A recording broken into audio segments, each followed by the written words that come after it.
नमस्कार, मी अल्पना स्वागत करत आहे आपला चॅनल अद्विका क्रिएटिव्ह वर्ल्डवरती। उन्हाळा चालू आहे आणि आपण मसाला बनवतो, मिरची पावडर बनवतो आणि तो स्टोअर करताना सगळ्यात महत्त्वाचं टेन्शन असतं की त्याचा रंग जाऊ नये किंवा चव बदलू नये, म्हणून काय करावं ते इथे याच टिप्स सांगणार आहे। तर व्हिडिओ शेवटपर्यंत नक्की पहा। तर इथे काचेच्या बरणीचा वापर आपल्याला करायचा आहे। शक्य असल्यास काचेचीच बरणी वापरायची आहे। चिनी मातीच्या बरणीमध्ये सुद्धा थोडासा रंग त्याचा फिका पडतो। शक्य असल्यास काचेच्याच बरणीचा वापर करा।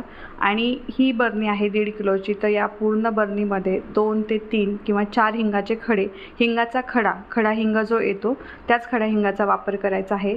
सगळ्यात तळाशी, मध्यावर आल्यावर आणि सगळ्यात वरती 2 असे 3 ते 4 खडा हिंग आपल्याला वापरायचा आहे। काचेची बरणी आणि खडा हिंग या दोनच महत्त्वाच्या टिप्स आपल्याला मसाला स्टोअर करताना फॉलो करायच्या आहेत। मला हा व्हिडिओ कसा वाटला हे कमेंट करून सांगायला विसरू नका। सोबत like, share, subscribe, bell icon सुद्धा दाबा, जेणेकरून नेक्स्ट अपडेट तुमच्यापर्यंत पोहोचेल।